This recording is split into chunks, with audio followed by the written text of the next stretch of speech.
Oh hi! Whodunit? Someone has stolen my prized copy of Pokemon White 2. I've narrowed it down to 3 suspects. 1. Window. She has this really weird vendetta against me. She hates me. Would make a lot of sense if she stole something from me. 2. Not Joe. Has a very similar vendetta against me, but even worse for some reason. And finally, number 3, Charmander. She said to me the other day that I was her, quote, biggest op, whatever that means. But I need to find this game, because it's so expensive. But I think in order to solve this, I need a bit of experience solving other whodunits, and I know just the way and how to do that. The Simpsons is a show I've always had a really weird relationship with. For example, I used to love it as a kid, but as I've grown older, it's just kind of annoyed me more than anything else. Don't get me wrong, I can still enjoy the show, and I have heard that the new seasons are starting to get better and better as time goes on. You know, I've watched a few episodes, and for what they were, I enjoyed them. But there is just one episode, or well, I suppose 2 episodes of The Simpsons, that I have always loved. Who Shot Mr. Burns, Part 1 and 2. It feels like something they never did again. These episodes, they feel darker, especially for the time. They feel slightly different to the usual Simpsons formula that just makes it so much better. But what are the episodes actually like? Well, the episode starts out in the school, and the plot begins when Willie strikes oil that makes the school awfully rich. We also see the first motive start to form in that Homer's motive being that the fact that Burns cannot remember who he is. Burns finds out about the oil and ends up taking it from the school, giving many other residents their own motive, such as Lisa's motive of the oil being taken, meaning that she cannot get the music course at her school, or the oil hitting Bart's treehouse and hurting Santa's little helper, giving Bart his motive. The oil well also infects Moe's bar, and means that Moe and Barney also have a motive as the bar is shut down.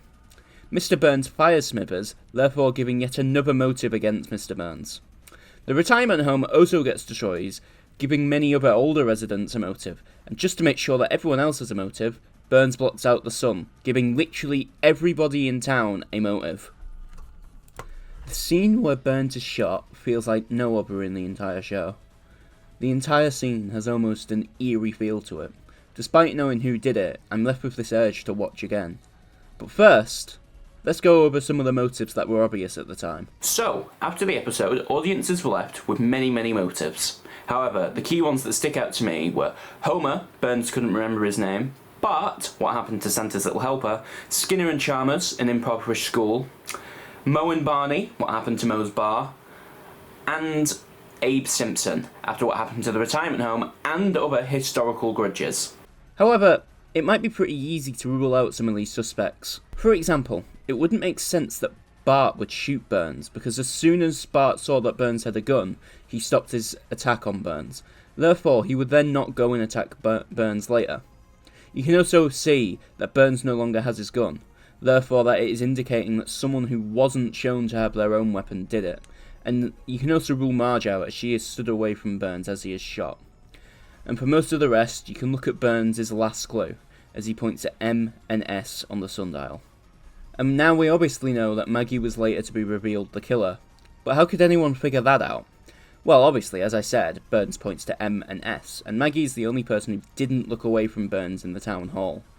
And also, subtly, she was the first face to be undercovered by Burns and Smithers when eating the chocolates, and also witness what happened to Bart. So there were some small clues in part 1, but there wasn't anything crazy that you could definitely use as evidence that Maggie did it. The second part sees Smithers turn himself in, but it's revealed that he actually shot someone else.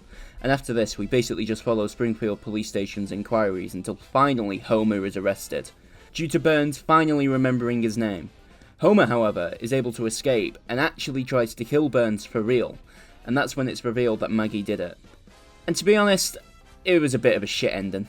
I mean, if they'd gone how they originally planned, with it being someone who they could actually write out of the show for a period of time, I think it would have had a much better effect on the show, and it would have made these episodes even better. Smithers had an ending made with him, but this would have just ended with him receiving a pay cut, and I think it would have been much better if someone had fully been taken out of the show, such as Barney or even Moe. I just think it would have been a better conclusion and made part 2 even better than part 1. And so that's Who Shot Mr. Burns. In my opinion, it is the best 2 episodes of The Simpsons ever. It's dark, it's still pretty funny, and it is very different to any other Simpsons episode.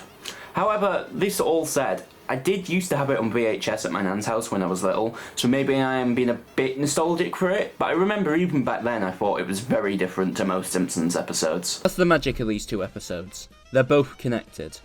And there's very few other two-parters in The Simpsons, and I think, even though there are others, this is the best one. However, if they did do something like this again, I think they really should follow through on making the conclusion actually matter. So now on to my whodunit. So I can rule out Not Joe, because they'd have made a big song and dance about it if they had done it. I can rule out Window, because I have window alarms all around my flat and there's no way for Window to come near my flat. And I can rule out Charmander, because she can just ask to take my stuff. So that just leaves me with... It's been in the same place all of this time! What a great conclusion to this mystery that makes complete and total sense.